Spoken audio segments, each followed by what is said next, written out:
Hello, my name is Stephanie G. I am a compulsive overeater. I only choose foods from the gray sheet. I plan my meals, write them down, commit them to my sponsor, and I don't eat in between meals no matter what. Um, I haven't qualified in a while, but it's very emotional for me because I did just have my 1 year anniversary. And thinking back over the year, it's like, wow, so much has happened. But I think it's important for me to go back and sort of tell a little bit of my story. I grew up in a small town, um, very active. I had two brothers younger than me, and I don't really remember having much of a problem with food then. Um, I was raised in a house that, we had three quote unquote square meals a day. Um, I think I was probably typical of kids, Of course, I loved my sweets. I loved holidays, and my family's tradition was always to indulge us on special occasions, whether it was our birthdays or Christmas or Easter or, what have you. Um, and I used to get teased about, my sweet tooth. But I think it's because I was so active and basically a tomboy keeping up with my brothers that I really didn't feel like I had much of a weight problem until I got probably into puberty and high school. And I remember sitting in the lunchroom at one point, very jealous of a friend of mine who seemed to eat whatever he wanted. I mean, he had stuff in um, little crinkly bags or, stuff from, sweet things, whatever. And he was just always skinny as a rail. And I have a distinct memory thinking, and I think it's because I was taking a English class that was, for writing. And I thought, I think I need to write a sci-fi short story about people that have different kinds of metabolisms or bodies. I feel like there's this population of people who, I don't fit in. I can't do that like that, and part of it, I think, is because I was raised that those were things that you didn't have every day. It was only on, you got your special treats on your birthday once a year, or, you know, uh, when we would go out on a picnic or something like that, or like a holiday. Um, so then kind of fast forward, I played a lot of sports in high school and college. College was really tricky. For the first time in my life, I had unlimited quantities of all kinds of food that I really never had at home. I never had Chinese. There was not a Chinese restaurant in my town. It was just so it was like I think I gained the freshman 20, by Christmas, it was like, and then I really wasn't around. I had friends in high school that would drink, but I was not part of that group. So I was introduced to alcohol and all these crazy foods.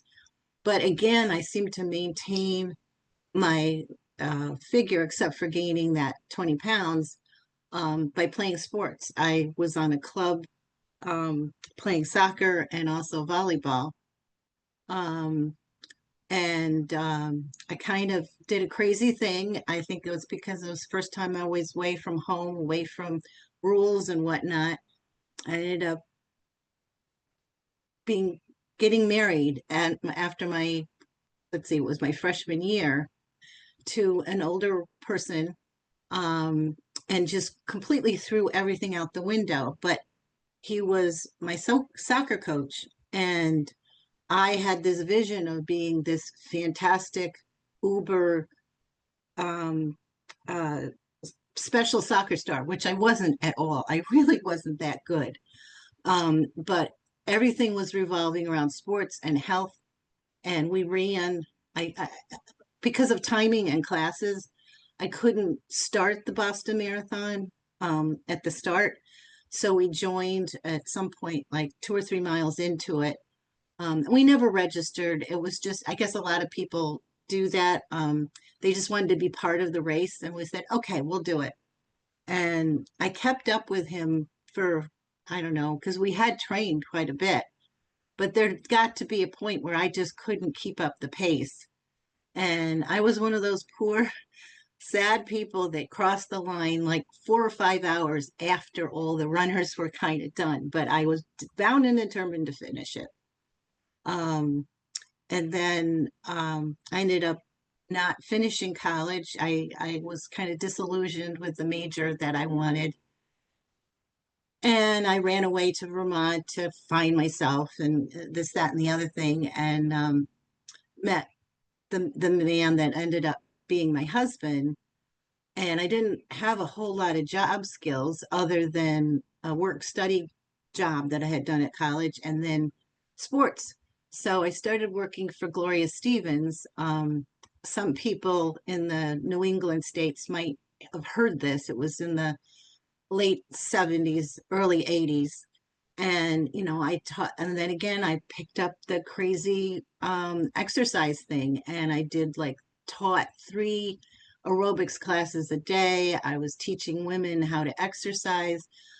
I was supposed to be teaching food and diet, but I really didn't, I didn't, it was the main focus was selling memberships. And it turned out that I am a terrible salesperson, and any excuse that the woman gave me that, oh, I can't afford it, I couldn't close the deal. So I really didn't stay in it for very long, but it did get me a job when we first moved to Albany, New York. And I did it as long as I could, but it just, I wasn't producing the numbers they wanted. So then I ended up working in an office as a receptionist. And I think from that point on, I got less and less active. I was doing jobs that were, um, office jobs, sitting a lot, you know, fast forward, having a family, having a child. And then that's pretty much when the weight started really piling on. I tried a few different things like Weight Watchers, joining gyms. There was a office of a place across the street from my when I got my state job that was like LA weight loss or some kind of, it was the closest I could say to something like Gray Sheet, because I was trying to weigh and measure my food, and I was able to drop maybe, oh, I got below, because I kind of ballooned up to over 200 while I was pregnant, and then I got down to about 180, but it was expensive. It was hard to keep that up, and taking care of my daughter, blah blah blah.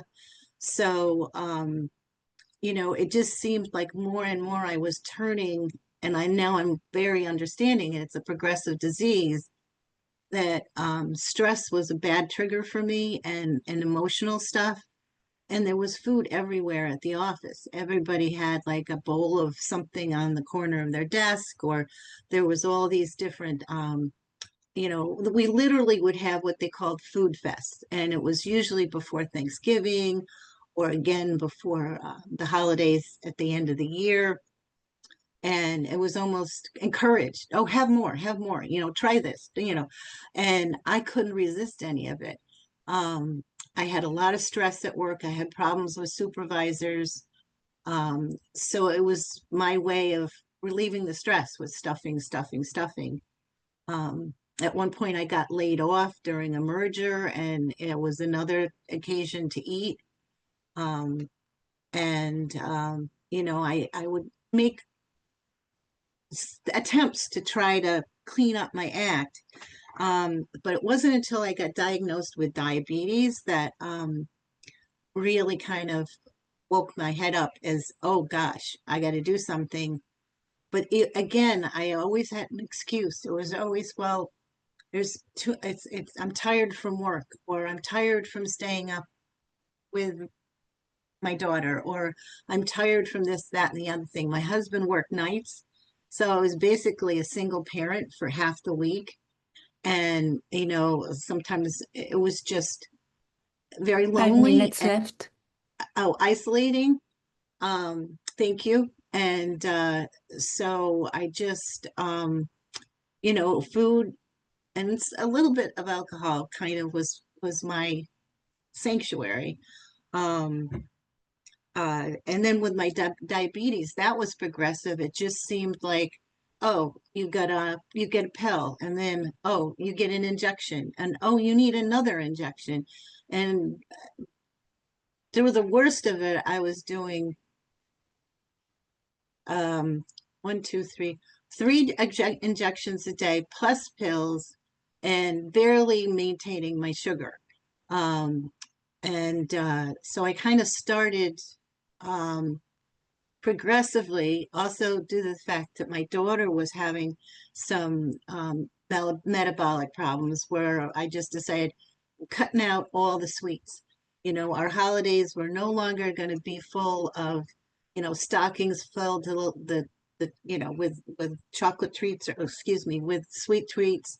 No more Easter baskets full of candy. Um, and Halloween would come around, I wouldn't buy the bags of stuff. I would get, a carb instead of sugar.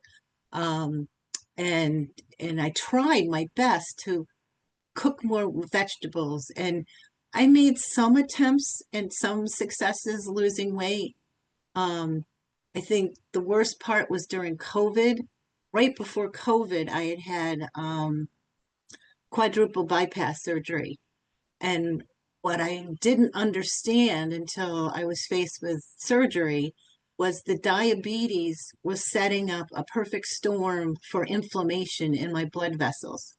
I also had a double whammy because my mom was a diabetic and my father had cardiac issues, but I didn't know that they could combine and make it worse. And it turned out, unbeknownst to me, I had probably 85, 75, blockage in my main arteries. So I, it wasn't an emergency, but I had to have surgery. And that was right after I turned 60. And I'm like, boy, isn't this a great birthday present? But I got through the surgery, I finished the rehab, and then COVID lockdown happened. And then it was, what am I going to do? So what did I do? I baked wonderful, baked, wonderful things out of fruit, and, casseroles of everything rich and yummy and full of things that we don't eat, and gained even more weight. I got pretty depressed through all that and reached out to the counseling services that were available in New York State for free. And the counselor, the first thing she said is, how much are you drinking? And I'm like, well, every day. And so she said, stop and see if you can, and it's a depressant. So I lost like 20 pounds immediately just by quitting alcohol. Um, and somewhere in here, I can't remember, my daughter, you all know, Jennifer Green joined GreySheet, and I watched her evolution and her change, and I was just in awe. She was my hero, but I couldn't get to that past the fact that I should do it too. I kept thinking, oh, I can do this on my own. So I tried to eat more vegetables. I tried to eat less sugars and carbs. But I never really could take hold of it.